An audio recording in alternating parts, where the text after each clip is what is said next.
Now, let's dive deep into this big LGBTQ story for today. I'm Alex Morash, and let's queer up the USA view. Zohran Mamdani's primary win sparks Islamophobic attacks from anti-LGBTQ far-right. New York City may be on the cusp of electing its first Muslim, Asian, and African-born mayor, and the far-right is fuming. State Assembly member Zohran Mamdani, a self-described Democratic Socialist, appears to have won the city's Democratic mayoral primary, but as celebrations erupted among progressives, anti-LGBTQ MAGA voices responded with a wave of Islamophobic hate.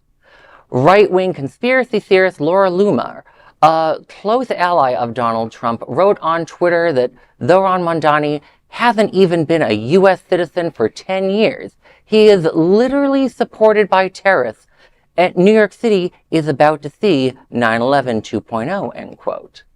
In another post, she wrote in all caps, quote, "Why do we not have laws that say foreigners cannot hold office in the U.S.?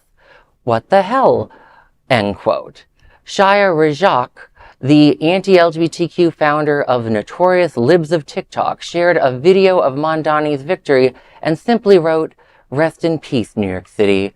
Charlie Kirk, who runs the anti-LGBTQ youth group Turning Point USA, linked Mamdani to 9/11 in a post, as did Representative Nancy Mace of South Carolina.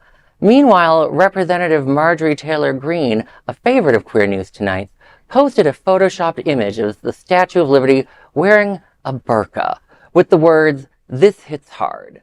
Despite these attacks, Mamdani's win was powered by support from a broad coalition who backed his bold platform of rent freezes, free busing, affordable housing, and wealth taxes. You know, I actually do have to disclose to viewers and journalistic integrity, I did donate to Zohran Mamdani a few months ago. He is my communist crush, and hashtag Brown Boy Summer. So that's just where I want to begin with all this.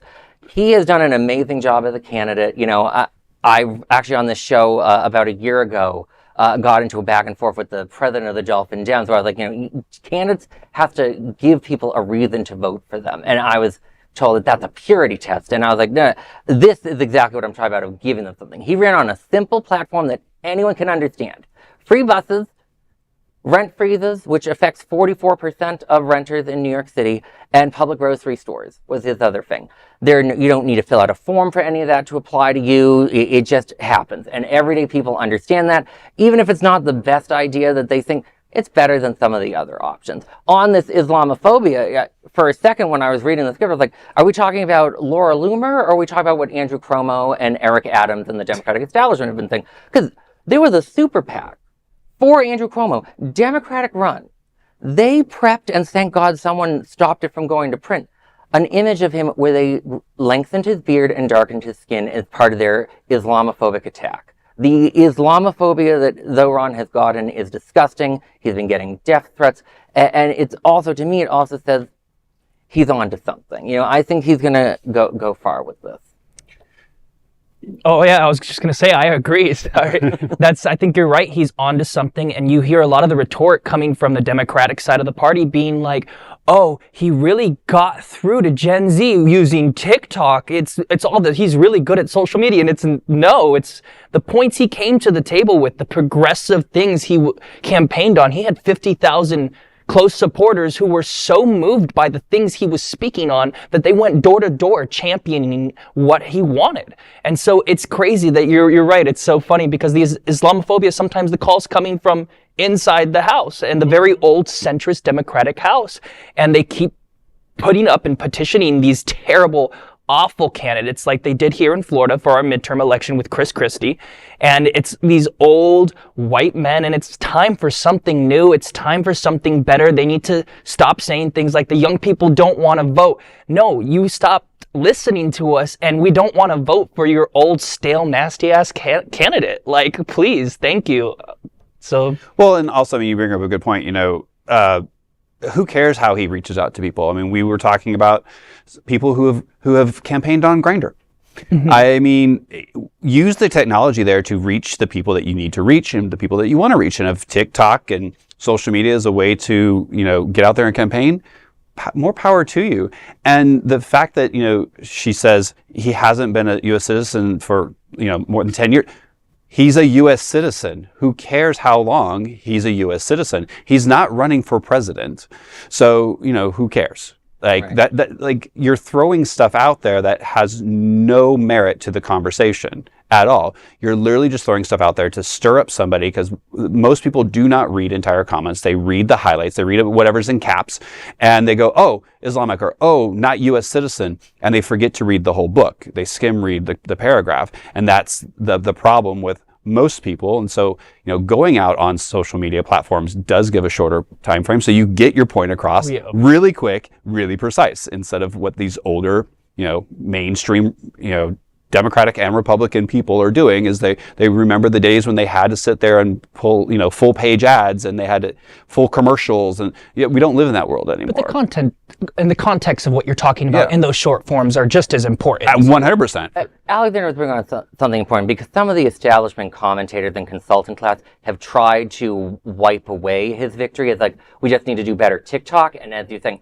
he had 50,000 volunteers. Mm-hmm. DSA, because I used to be a leader of a DSA chapter, I know that New York City alone has 10 to 15,000 dues-paying DSA members. Most of them were definitely involved in Zohran's campaign and were out there knocking on doors and pushing it.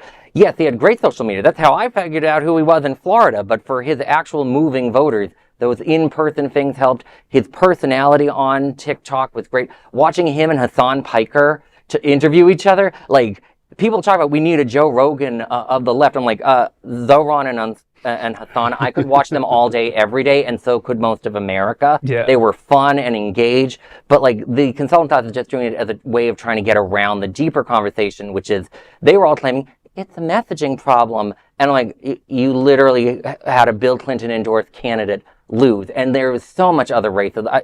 And it was so hollow to see some of this, like, a few other highlights of the problematic New York City race was I very much enjoyed Al Sharpton attacking Zohran Mamdani and Brad Lander, a Jewish American, for cross-endorsing each other, but not in cross-endorsing Adrienne Adams, a black woman. He said this while he was endorsing old white man Andrew Cuomo. And I'm like, I'm sorry, if you're complaining we're not endorsing Adrienne Adams and pushing a black woman out of the race, why are you endorsing Andrew Cuomo at this event? And I very much enjoyed Andrew Cuomo attacking Brad Landers on Israel, not being pro-Israel enough. And I appreciate Brad Landers for responding back. You don't get to tell me how to be a Jew. So that was what this race was all about. And I'm glad that Zohran won. I'm glad that Brad Landers did so well. And honestly, screw the Democratic establishment. I just love watching them squirm. Well, that is a big LGBTQ story for today. There is no other queer nonprofit media platform like this in the entire world. Support our LGBTQ stories by subscribing and sharing Queer News Tonight.